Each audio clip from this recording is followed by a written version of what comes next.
dije, quiero ser médico. Punto. Nada más. Quería ser médico y volverme a un pueblo. Siempre quise ser buen médico. Siempre trabajé para ser el mejor. Obviamente uno nunca llega a ser el mejor. Yo no me puedo volver a mi pueblo con lo que aprendí en la facultad. No sé nada. Tengo que hacer una residencia. No puedo hacer todo y mucho menos si lo quiero hacer bien. Hice guardias durante 10 años los fines de semana. Mi hija, mujer mayor, cuando me veía lloraba porque no sabía prácticamente quién era. Que conozco el hospital del cabo al rabo porque el día que se abrió yo estaba ahí. Yo interné el primer paciente, que el doctor Favalor operó, que la profesión no puede ser la vida misma, que no puede ser eso todo. En los sistemas de salud tampoco están preparados para que un cirujano diga, no, vamos a cancelar la cirugía porque tengo que cuidar a mi bebé que está engripado. Una cosa es limitación horaria y la otra cosa es la dedicación. Esta era una frase de Favaloro. Nosotros a veces curamos, pero otras veces solo acompañamos a que el desenlace de la vida, al final la gente se va a seguir muriendo. Son un poco excepcionales. Entonces el resto, el común de los mortales, vivimos más del esfuerzo y el sacrificio.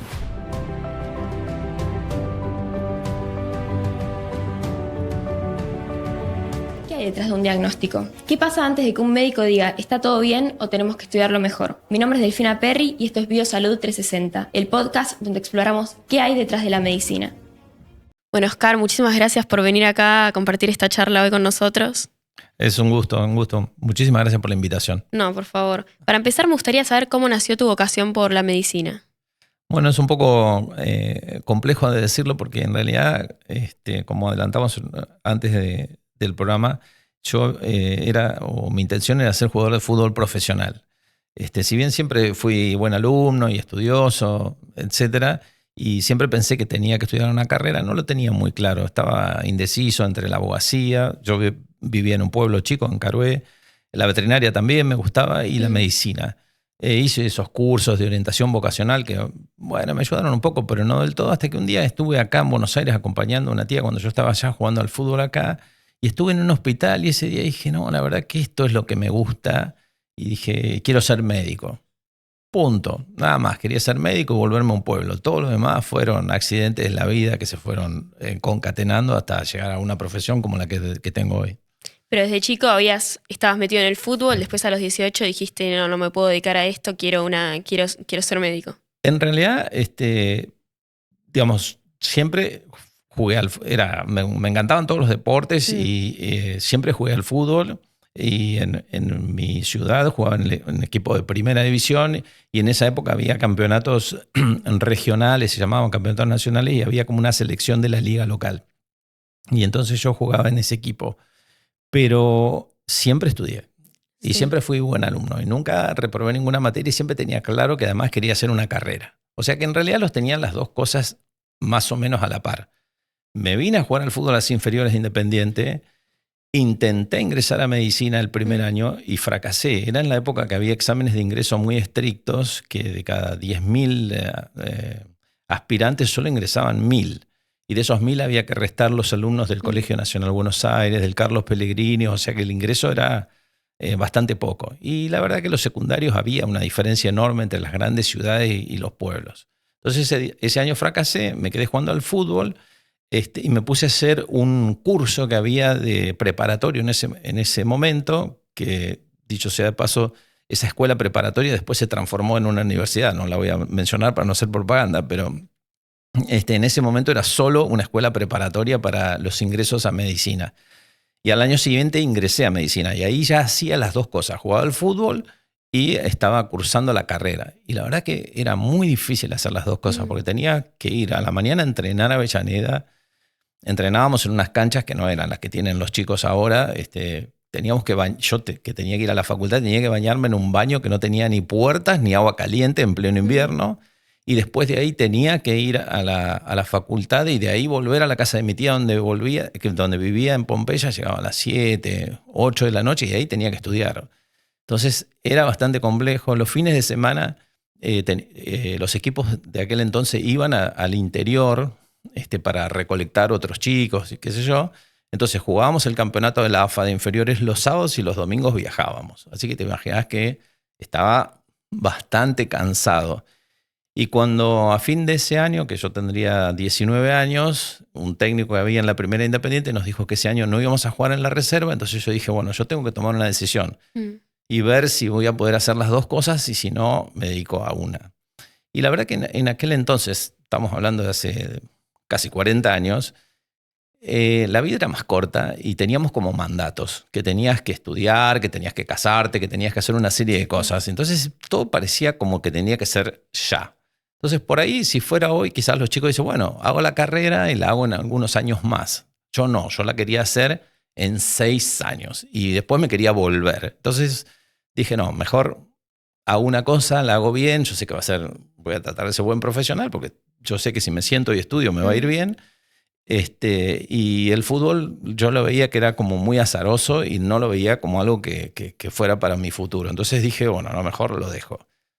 Obviamente que me costó lágrimas, Horrores. mares de lágrimas, hasta que, bueno, después me fui acostumbrando a la idea y así es como seguí medicina. No, pero ya querer ser jugador de fútbol es sacrificado. Estudiar medicina es sacrificado. Hacer las dos cosas al mismo tiempo. Sí, y medicina es una carrera especial porque no solo tenés que estudiar, sino después tenés la parte práctica, que tenés que ir a los hospitales, que no lo podés regular en horario. Vos no podés ir a rotar a un hospital a las 8 de la noche, como si estudiaras economía o psicología, y esto no es hablar de otras profesiones, digo, hay horarios que los tenés que cumplir, entonces se vuelve como imposible hacer las dos cosas. Sí, lo que me mencionabas antes, fuera del aire también, de lo que cuesta un error, que no es que por un error vas a desaprobar un examen, por un error ya estás haciendo prácticas, estás tratando con la vida de la gente también, te puede salir caro un error. Bueno, claro, exactamente. Los errores, yo era arquero, así que los errores se pagan carísimo. Cualquiera que en fútbol sepa que ser arquero es extremadamente complejo o ingrato. Y en medicina lo mismo. Y yo creo, quizás por personalidad, por forma de ser, yo que siempre quise ser buen médico, siempre trabajé para ser el mejor. Obviamente uno nunca llega a ser el mejor, siempre está tratando del día de mañana ser el mejor. Y la verdad que es muy difícil compartir la actividad médica con otra actividad para poder sentirte que estás más o menos seguro en lo que estás haciendo. Y después en la carrera, ¿por qué por qué elegiste la cardiología intervencionista? Yo creo que fue una sucesión de cosas que fueron pasando. Yo te dije hace un ratito que yo pensaba en hacer la carrera, terminar y volverme. Sí. La verdad no me gustaba vivir en Buenos Aires, no me gustaba la ciudad. Hoy, después de muchos años, no sé si me gusta, pero lo que sí sé es que Buenos Aires es una ciudad hermosa porque tuve la suerte de conocer el mundo y la verdad que Buenos Aires es divina. Pero no me gustaba la forma de vivir, lo que significaba viajar, etcétera, etcétera. Y quizás también por las condiciones en las cuales yo vivía. ¿Notabas mucho el ritmo frenético de Buenos Sí, Aires en comparación con un pueblo? claro, sí, y el tener que viajar, el tiempo que uno perdía viajando. Imagínate que era una ciudad que en 10 cuadras estabas en donde querías ir, así que era difícil. Y además era una época de la vida que por cuestiones de ese entonces y también por economía familiar, no es que uno viajaba y estaba muy familiarizado con la vida en otro lugar. Vos No, ahora claro. cualquiera, hoy, ¿dónde te fuiste de vacaciones? Sí, no sé, te dicen me fui a Brasil, el otro se fue a Miami, no sé. Venir a Buenos Aires era como, wow, te fuiste a Buenos Aires, eran 500 kilómetros, etc. Entonces yo pensaba en volverme. Después de eso dije, yo no me puedo volver a mi pueblo con lo que aprendí en la facultad, no sé nada, voy a matar gente. Dije, tengo que hacer una residencia. Entonces dije, bueno, si mi idea es volverme a mi ciudad, debiera hacer una residencia de medicina general. Entonces hice medicina interna. Y a medida que fue avanzando y fui interiorizándome un poco más de otras especialidades, dije, esto es como demasiado abarcativo y a mí me gusta ir como en profundidad de las cosas. Esto no va a funcionar, no me voy a sentir bien, no puedo hacer todo y mucho menos si lo quiero hacer bien. Entonces ahí me gustó cardiología, los profesores, yo hice la residencia de medicina interna en el Hospital de Clínica, el grupo del doctor Suárez, el doctor Martínez, el doctor Perocio, era un grupo muy conocido en ese momento de la cardiología y dije, voy a hacer la residencia de cardiología. Y cuando hice cardiología y terminé cardiología, bueno, me sentía mejor, pero ahí ya estaba viviendo en Buenos Aires, ya me había casado y tenía 2 chicos. Y empecé a trabajar en un centro que se llamaba centro del Cid Campeador, que después es un sanatorio que está ahí en esa región de la ciudad y que después fue cambiando de nombres, etcétera. Que me acuerdo que en ese lugar trabajaba el doctor Domingo Liotta, que es un cirujano cardiovascular muy conocido de la época del doctor Favaloro. Y en ese momento se abrió la Fundación Favaloro y hubo concursos. Entonces, y se juntaron como 3 grupos de profesionales para integrar la Fundación Favaloro, que es la gente que había formado Favaloro en el Sanatorio Güemes, Sí. la gente que había liderado el doctor Branco Mauner en el Hospital Español de la Ciudad de Buenos Aires, perdón, sí, y después del Hospital de Clínicas con este grupo de médicos que te mencioné. Perdón, del Hospital Fernández era el doctor Mauner, no del Hospital Español. Entonces hubo como una agrupación de diferentes profesionales destacados de diversos hospitales. Yo ingresé, era joven, como médico de planta de la unidad coronaria. Y ahí me relacioné con el intervencionismo por cateterismo, que la verdad que en el Hospital de Clínicas, por época y por ser un hospital público, no estaba muy desarrollado. Y la verdad me interiorizó mucho. También tenía otro colega que me entusiasmó. Y entonces dije, me parece que esto es como una especialidad que se va a desarrollar mucho, que tiene mucho futuro. Y dije, bueno, podría dar el salto. Y fue muy difícil porque tenía que, a pesar de que ya estaba casado y tener hijos, tenía que empezar una tercera residencia. O sea, iba a ir por mi 9º año de residente. Y dije, bueno, vamos a probar. Y ahí me pasé.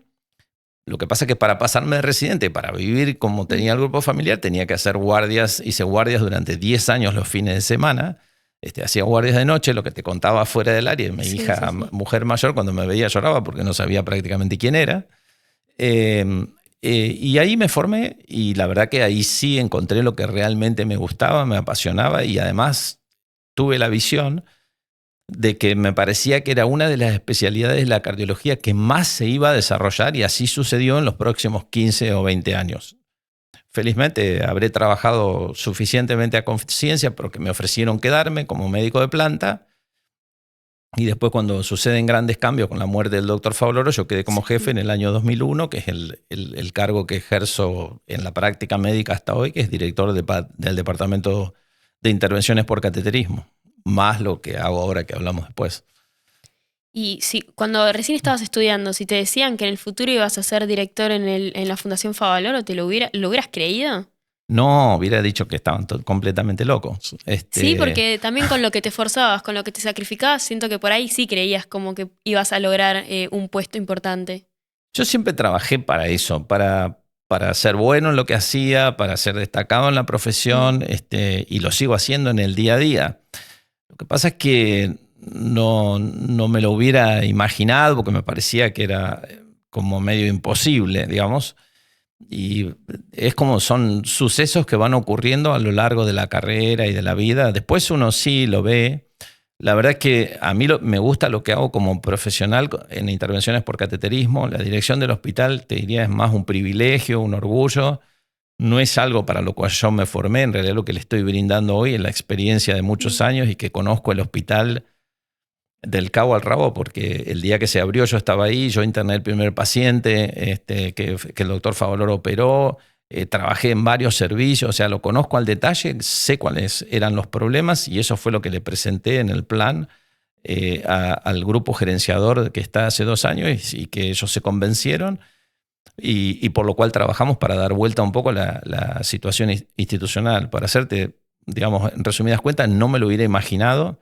En el correr de los años, te diría un poco sí, porque yo había integrado el Consejo de Administración junto con la familia Favaloro, entonces ahí había conocido bastante del funcionamiento del hospital.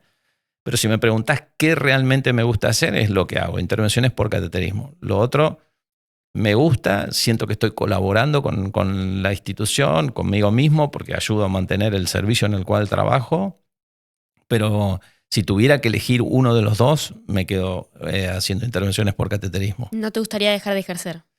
Por ahora no, quizás cuando esté un poco más grande, a lo mejor sí, y bueno, a lo mejor es por cambios evolutivos, porque también es verdad que las intervenciones por cateterismo son intervenciones complejas, donde se requiere no solo del intelecto, sino también de cuestiones físicas, de cuánto tenés de manualidad en las manos, de la vista, en lo que estás viendo, de cuánto te aguanta la espalda. Tenemos que usar un delantal plomado para protegerte de los rayos que te enferman. Así que, y hay un momento en que también hay lugares que uno lo tiene que dejar para que las generaciones vayan sucediendo. Uno no puede quedarse a vivir. Una de las cosas que yo introduje en Favaloro es que las jefaturas de los servicios a los 70 años tienen que terminar. Hoy a los 70 años la mayoría de los profesionales todavía están jóvenes y pueden trabajar, pero si ya has sido el jefe del servicio durante muchos años, creo que está bueno que pares ahí y que alguien de una generación más joven pueda continuar, para que no sea una cosa tipo, no sé, no me sale justo la palabra, monárquica, que estás ahí de por vida hasta que te moriste y cuando a lo mejor ya ni siquiera tenés ni las ganas de introducir cambios, ni no estás ni física ni mentalmente preparado. Y si lo estás, creo que igual corresponde para que las generaciones vayan teniendo oportunidades. Eso pasa aún en los deportes. Vuelvo al principio de la conversación. Yo creo, y lo uso en medicina muchas veces, la verdad es que yo creo que era muy buen arquero. Y lo digo convencido de lo que digo. Pero no había ninguna razón para que los directores técnicos, ni de la primera ni de la reserva, sacaran a los otros que eran buenos arqueros. O sea, ¿por qué los iban a sacar y ponerme a mí aunque yo era bueno? Entonces en medicina también pasa eso. Hay gente que es muy capaz. Los jefes son muy buenos. No hay una razón para sacarlo al jefe y promocionar a otra persona. Entonces, en el deporte por ahí sucede por otras cuestiones y por una cuestión de edad también. Pero acá me parece que hay que poner un límite para que haya un recambio generacional y no te quede un hospital con personas muy grandes y personas muy jóvenes. Tiene que haber estratos intermedios y para eso tiene que haber un recambio más o menos permanente. Por lo menos esa es mi visión y es lo que estoy tratando de incorporarle a la Fundación Favaloro. ¿Y cómo ves a los médicos más jóvenes? Yo los veo con cierto grado de preocupación por el futuro, con una visión de la vida completamente diferente a la que nosotros teníamos. No tengo un juicio de valor, así que quiero ser muy claro con eso. No estoy diciendo que esté mal ni que esté bien. En algún punto pienso que está bien, que la profesión no puede ser la vida misma, que no puede ser eso todo, que es un poco lo que te pedían en su momento a mi generación y a generaciones anteriores y quizás posteriores. Parece que tiene que haber un equilibrio, es algo que hoy se habla y no se siente como que, no quiere trabajar porque quiere tener una vida. Entonces, lo que pasa es que la profesión es extremadamente demandante, no solo por las habilidades profesionales en cuanto si sos cirujano, operar o hacer intervenciones por cateterismo, o manejar un robot, un ecógrafo o un tomógrafo, sino que el conocimiento va a una velocidad tan rápida que tenés que estar estudiando permanentemente. Entonces, no solo trabajás, sino que tenés que dedicar tiempo a estudiar. Y la gente no está convencida de eso. Entonces los veo preocupados. Primero por las remuneraciones. Sí. Y eso va a traer problemas muy graves en el futuro en todos los sistemas de salud de todo el mundo. Hoy está habiendo una migración. Los egipcios se van a Inglaterra, los ingleses se van a Alemania, los alemanes se van a no sé dónde, nosotros los argentinos se van a España, los españoles se van a Francia. Y está sucediendo todo ese movimiento, pero en algún momento también eso va a ser insuficiente y los sistemas de salud lo van a sufrir. Se estima que van a faltar algo así como, el otro día lo leí y seguramente voy a cometer un error, pero en el 2050 como 10 millones de médicos van a faltar en el mundo entero.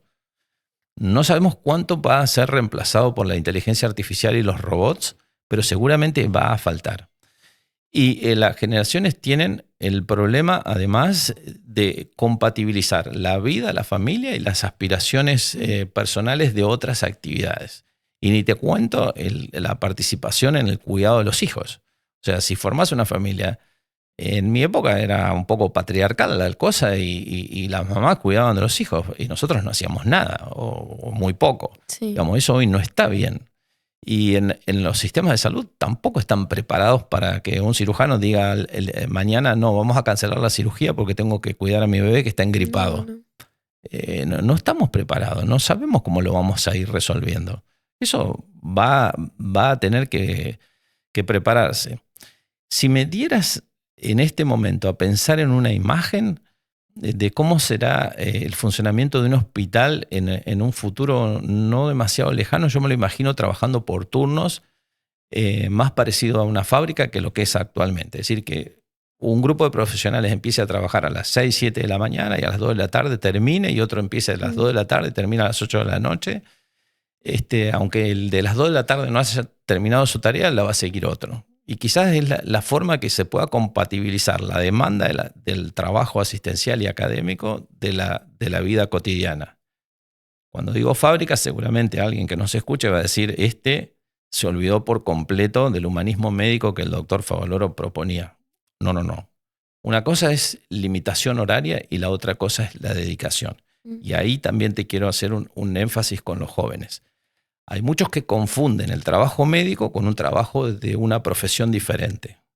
El trabajo médico significa atender a otras personas, brindarse a otras personas. Esas personas son los pacientes, son las familias y son los médicos de cabecera que atienden a esos pacientes. Si no tenemos humanismo, si no tenemos empatía hacia el otro, en realidad la primera cosa que les sugiero es que dejen inmediatamente la medicina.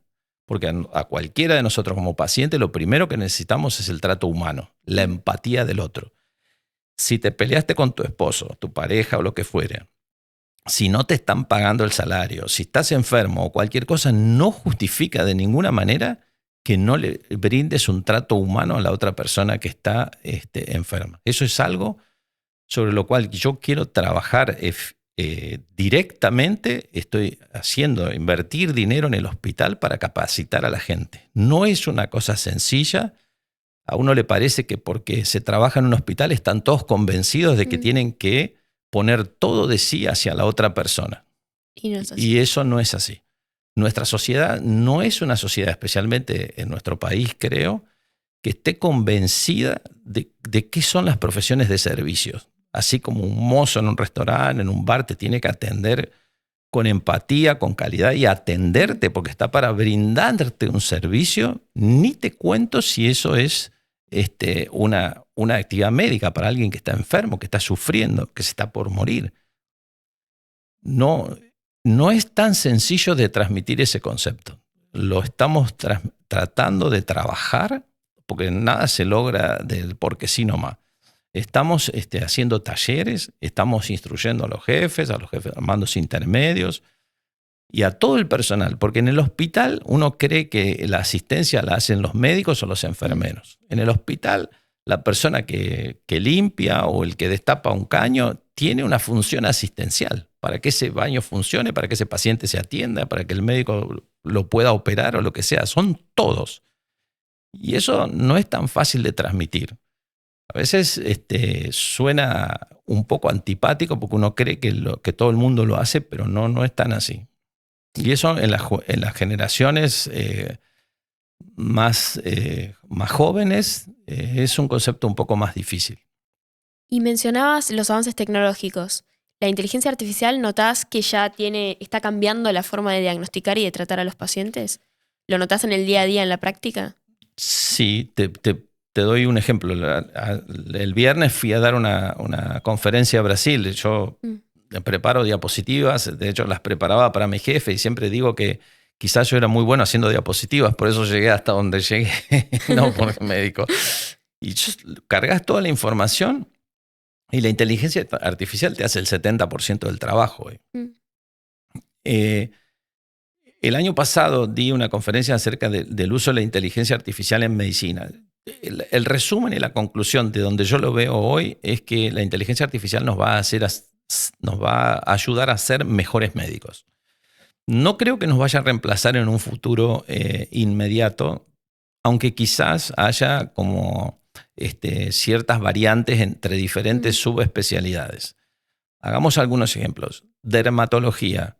Yo creo que la inteligencia artificial va a tener un rol muy rápido, no en tomar una biopsia, pero sí en hacer diagnósticos. Sí. En otras especialidades como imágenes, en lo que se llama tomografía, ecografías, resonancias, los algoritmos pueden leer las imágenes con mayor precisión, igual o mayor certeza que los médicos. Hoy existen robots que te ayudan a operar con más precisión, con menos agresión hacia el paciente, por agujeritos más chiquitos. Se puede operar a distancia. La semana pasada mostraban un caso de un médico sentado en Bordeaux haciendo la reparación de una válvula mitral con un robot en China. Entonces vos decís, en realidad la pregunta que a mí me llamó la atención porque no la había pensado, le preguntaron qué delay tenía la conectividad. Porque entre la respuesta del médico y el robot, Sí. bueno, habían trabajado mucho para vencer eso. O sea, vos fíjate, ya no les preocupaba si el robot hacía lo que el tipo quería, sino qué delay había. Entonces, yo creo que hay muchas cosas que no tenemos todavía ni la más remota idea de cómo van a ser. Yo no le tendría miedo, de hecho no se lo tengo. Yo creo que nos va a ayudar a ser mejores médicos, nos va a disminuir la cantidad de errores. Errores médicos existen, es una causa importante de mortalidad en los países que lo miden, como en los Estados Unidos. Yo creo que eso va a bajar. O sea, un médico te dé en la tableta una indicación médica y que el algoritmo te diga, no, mire que el paciente toma tal medicamento que va a interactuar y que le puede hacer mal.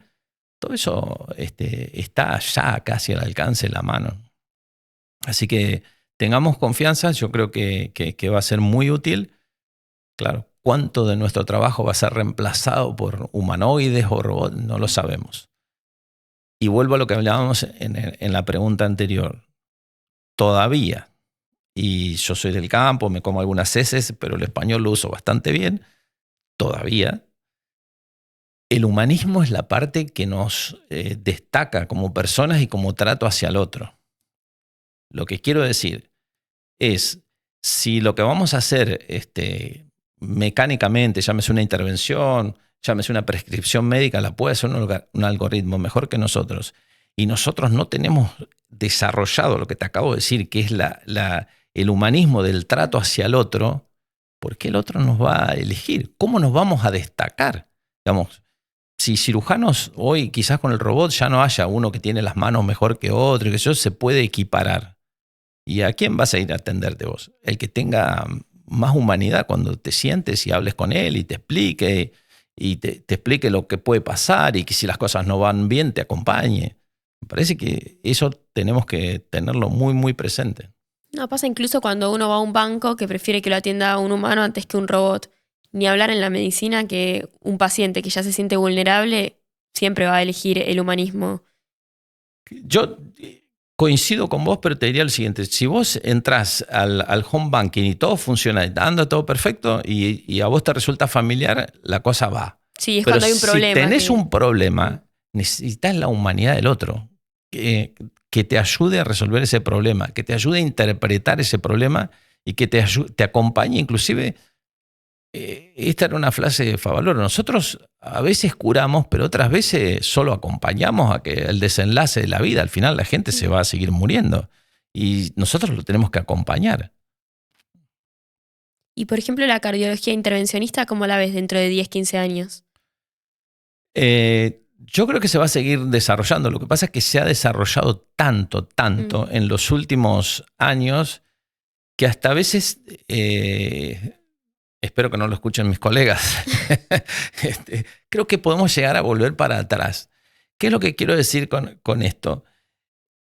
Cuando la cardiología intervencionista empezó, significaba poner un catéter a través de una arteria, llegar hasta las arterias del corazón, inyectar una sustancia de contraste que te teñía las coronarias o cualquier otro vaso del organismo y vos veías el vaso y veías si ese vaso estaba estrecho en un lugar, etc. Después, cuando Grunzig en el 77, que fue 10 años después de Favaloro, que era un suizo, introduce la angioplastía, que era dilatar esa obstrucción con un balón, y después Palmás, que es otro argentino, introduce el stent, que se pone para que eso no se vuelva a estrechar, se produjo un avance tremendo y hoy podemos cambiar y reparar válvulas por cateterismo desde pequeños orificios.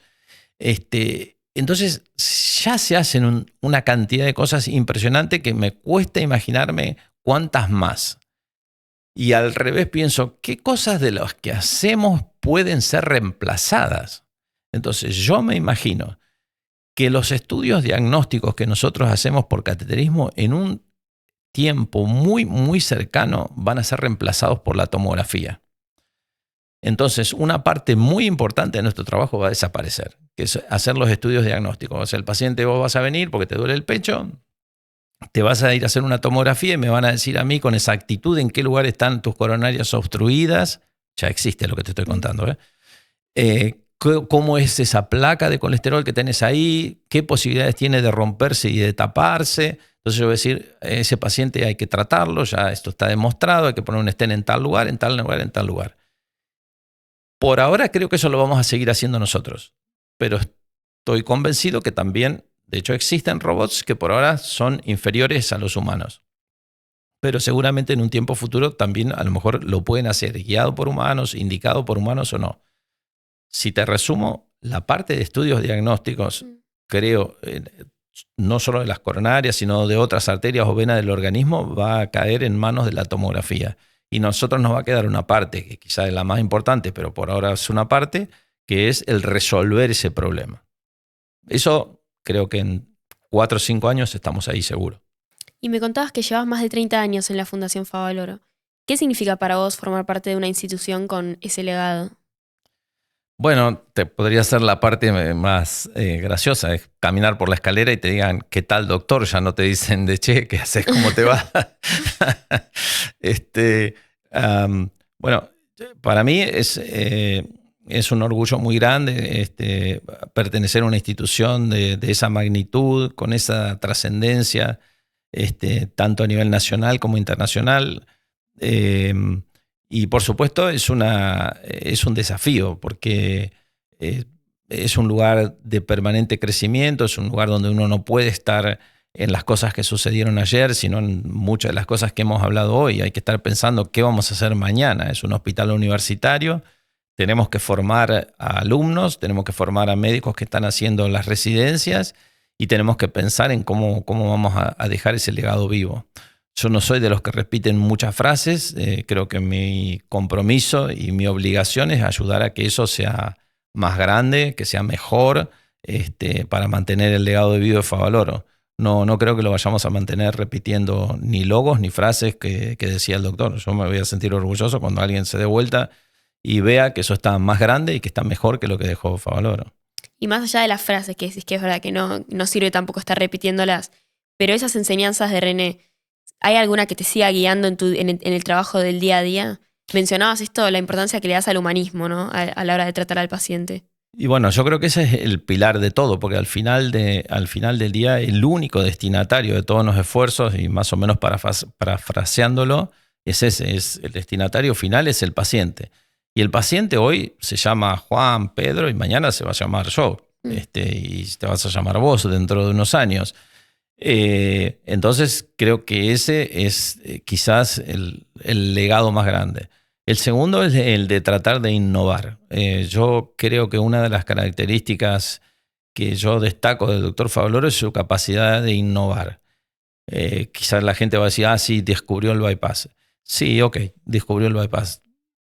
Puede suceder que alguna cosa suceda un día por casualidad. Pero Favaloro lo que tenía era una visión que vos le llevabas, y lo digo por experiencia personal, nosotros le llevábamos algunas cosas que queríamos hacer de intervenciones por cateterismo que estaban empezando y que de alguna manera podrían ser competitivas con lo que él hacía. Y él te interrogaba, pero al final te preguntaba con esa voz de tono ronco que tenía, pero vos estás seguro de lo que vas a hacer. Y si uno se lo explicaba y le decía así, bueno, dale, si vos estás seguro, dale. Eso significaba que él estaba pensando siempre en que las cosas tenían que evolucionar, que las cosas no terminaban de ninguna manera en lo que él había desarrollado.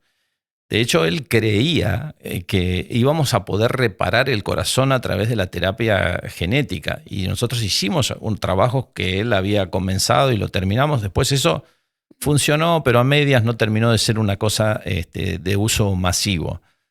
Entonces, yo creo que humanismo, el compromiso, y el estar tratando siempre de innovar son las cosas y después brindarle acceso a todos los que podamos. Y en 2023 fuiste reconocido como personalidad destacada de las ciencias médicas. ¿Qué significa para vos haber recibido ese reconocimiento? Para mí, bueno, fue muy, muy lindo que esta ciudad a la cual yo no pertenezco me haya, que la legislatura de esta ciudad me haya reconocido como personalidad destacada de las ciencias médicas. Y creo que de algún punto sirve para la gente humilde como yo, que tengo un origen humilde, de que si uno se esfuerza con esfuerzo, con trabajo, con sacrificio, es verdad que pueden no salir las cosas, pero que en general las cosas se van dando. Y si no se dan, es como en el deporte, uno puede perder, pero si siente que dio todo, uno tiene la tranquilidad de haberlo dado todo. Y en la vida y en las profesiones creo que es lo mismo. Yo al final del día creo que, bueno, no sé si lo merezco el reconocimiento, pero yo estoy muy agradecido por lo que me lo hayan dado y creo que sirve, y te contaba alguna anécdota antes fuera del aire, para mucha gente de origen humilde que se puede, pero fíjate que yo también conté a lo largo de la entrevista los sacrificios. Sí. 10 años de hacer guardia los domingos no es algo que se lleva fácilmente, o sea, no llegué hasta acá de casualidad. No, y me contabas que hoy en día también tu rutina es, no tenés horarios, sigue estando hoy en día el sacrificio también. Sin lugar a dudas, por supuesto que a lo mejor no es como antes, no hago guardias los fines de semana, pero también me pueden llamar un fin de semana. Si mañana hay un problema en el hospital que no lo pueden resolver, me van a llamar a la hora que sea. Pero en el día a día también, yo llego al hospital a las 8 de la mañana y me voy al final y yo sé que muchos chicos jóvenes me miran y me dicen, ¿qué está haciendo este viejo acá? Nosotros tenemos ganas de ir y él todavía está entusiasmado haciendo.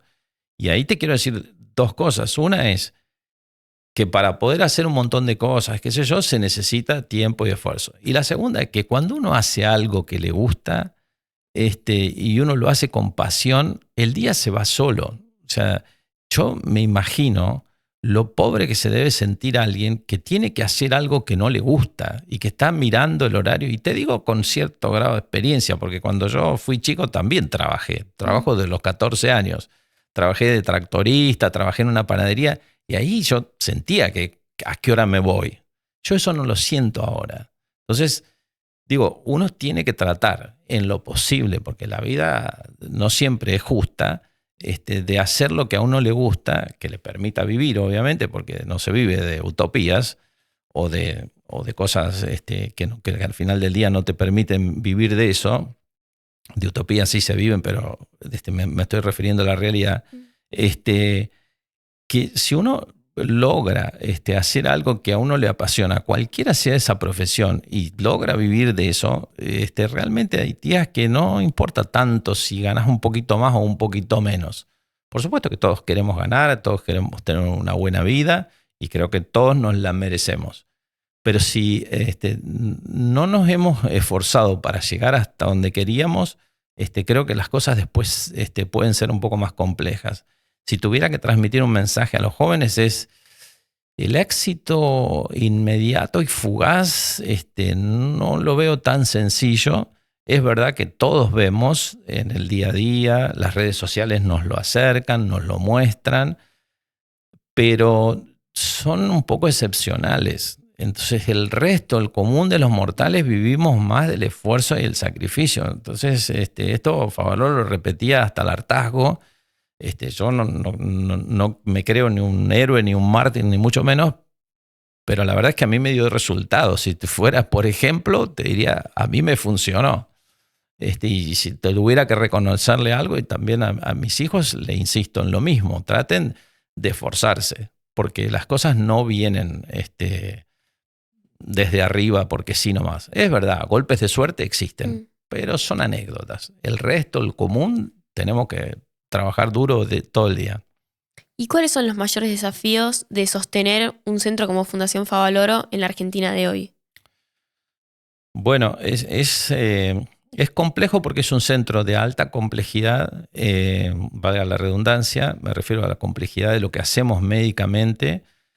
A veces a la gente le cuesta entender que hacer alguna cosa simple en medicina es más autosustentable que hacer una cosa súper compleja. Porque las cosas súper complejas requieren de tecnología costosísima requieren o tienen la posibilidad de que un paciente tenga complicaciones y que el paciente se quede muchos días internado y gasta sumas que el 99% de la gente no puede ni siquiera imaginar de lo que uno gasta. Entonces, es muy difícil en un sistema que está completamente fracturado, completamente superpuesto entre lo público, lo privado, un sistema que no tiene ninguna clase de premios. Premio significa que si vos tenés un hospital que tiene buenos resultados, se supone que los pacientes debieran venir más y te debieran pagar mejor el reembolso. Bueno, eso no existe. En la Argentina se compite por ser más baratos. Pero más barato, ¿qué significa?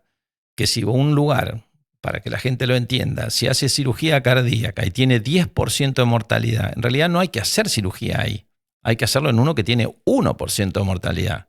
Y a lo mejor hay que cerrar ese centro, y a lo mejor sí, o antes de cerrarlo hay que tratar de capacitarlos. Pero no se puede mantener eso, porque eso no es brindar asistencia médica, eso es gastar dinero innecesariamente. Y encima, no quisiera decir matando, pero teniendo malos resultados. Entonces, todo eso hace que los lugares complejos, como la Fundación Favaloro, como otros hospitales, les cueste ser autosustentables. Hemos tenido que hacer tremendos esfuerzos y tremenda reorganización para en estos 2 años que llevo de gestión transformar el hospital en una entidad que hoy podemos decir que es autosustentable. Que no significa ganar dinero, sino que podemos mantenernos, pagar los salarios y podemos reequiparnos. Los equipos, hablamos de miles y miles de dólares y en algunos casos de millones de dólares. Cuando uno piensa lo que vale una consulta médica o cuánto vale una intervención, se puede dar una dimensión de lo difícil que es tener medicina, como decía Favaloro, de alta tecnología o de tecnología avanzada para poder después brindar humanismo médico, porque con el humanismo médico también debo decirte que no alcanza. Si yo necesito hacer una intervención súper compleja, tengo que tener los equipos, tengo que tener los insumos, tengo que tener todo el personal entrenado, porque al final del día no es una persona, es un equipo médico que hace que los resultados se logren. Entonces, eso es lo que hace difícil el funcionamiento. El sistema de salud de la Argentina, no estoy diciendo algo que nadie no sepa, está muy mal, necesita ser repensado completamente, pero de manera completa.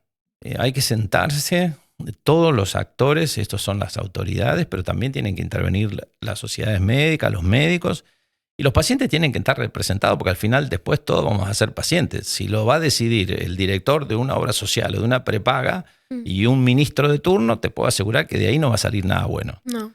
Entonces hay que sentarse a pensar con sinceridad. Hay cosas que se van a poder hacer y otras quizás no se van a poder hacer. Pero si nos organizamos, creo que va a ser mejor. Y el sistema es para que, cuando yo digo está todo fragmentado, hablé de lo público, de lo privado, que está superpuesto, la medicina prepaga, y ahora voy a dar un ejemplo. Y además, cuando uno piensa en el ministro de Salud, etcétera, no tiene tantas injerencias, porque la salud depende de las provincias. Cada provincia es autónoma y los municipios son autónomos. Es algo parecido a lo que pasa con educación. Uno podría decir, bienvenida a la democracia y el federalismo. También podría decir, che, esto es un despiole donde cualquiera hace lo que quiere. Y no está organizado en grandes centros para hacer redes de derivación, y a lo mejor Favaloro podría ser el que hace cardiología, no sé, por decirte algo y por la historia. Pero a lo mejor nosotros no tendríamos que hacer apendicitis, porque no hacemos muchas. Y si no hacemos muchas, no vamos a ser buenos. Alguna decisión que yo tomé, cerramos el servicio de pediatría. Y mucha gente me criticó y asumo la responsabilidad, pero hacíamos pocas intervenciones. No tiene sentido tener un lugar donde se hace poco de algo. Tiene que ser un lugar donde se haga mucho, donde se gane experiencia y sea muy eficiente. Y si está todo fragmentado y una provincia está peleada con la otra, es muy difícil que eso lo logremos. Y si el pueblo esté con el otro, y cuando dije de lo público y lo privado, si yo me infartara acá en este lugar y tengo una prepaga, probablemente la prepaga diga a qué sanatorio lo llevamos y no a dónde lo transferimos más cerca que traten los infartos para que llegue más rápido y recuperemos mejor el corazón. Eso no existe aún en la ciudad de Buenos Aires, la ciudad más rica de la Argentina. Y te vuelvo a insistir, hablando de prepagas. O sea, no está integrado el sistema. Entonces, es malgastamos y encima tenemos malos resultados. Y ya para cerrar te pregunto, ¿cuáles son los próximos pasos en la Fundación Favaloro? ¿Qué metas, qué objetivos tenés en mente para los próximos años? Lo que quiero dejar es un hospital con más humanismo que el que tenía. Estamos invirtiendo mucho tiempo y algo de dinero en educación para todos, incluyéndonos a nosotros mismos, de cómo tratar mejor a los pacientes. Ese es, te diría, el foco número 1. Después, el ser eficientes para ser autosustentables. O sea, no puede ser un centro que viva pidiendo dinero. O sea, podemos pedir para hacer grandes inversiones en cosas que a lo mejor el sistema no provee, etcétera, pero no para el funcionamiento diario. Y después crecer. Y para eso estamos trabajando y ya se está invirtiendo. Hemos comprado el edificio de al lado. Ahí vamos a hacer un centro de medicina ambulatoria y vamos a mudar la administración de la fundación hacia ahí, cosa que podamos dentro del hospital incrementar el número de camas, que ya lo hemos hecho en aproximadamente un 15 o un 20%. Vamos a poner un centro de salud ambulatoria en zona norte, en la Panamericana, en North Center, va a estar funcionando, calculo, en unos 5 meses. Entonces, quiero que sea un centro de alta eficiencia, lo más grande posible. Si podemos crecer más, lo vamos a intentar, manteniendo el humanismo, que fue lo que Favaloro siempre pregonó, y siendo autosustentables. No quiero ver a la Fundación Favaloro pidiéndole a nadie para funcionar en el día a día. Insisto en la diferencia. Una cosa es eso y otra cosa es lo que queremos hacer fuera de lo normal. Equipar en cosas que quizás el sistema hoy no puede. Por ejemplo, la tomografía que te describí, que no va a estar cubierta de ninguna manera en ningún sistema de salud en los próximos 2 o 3 años, que a lo mejor la podamos tener igual, digamos, para brindárselo a los argentinos. Esa es mi visión. Muchísimas gracias, Oscar. No, gracias a ustedes por la invitación y espero no haberlos aburrido. No, por favor. Gracias.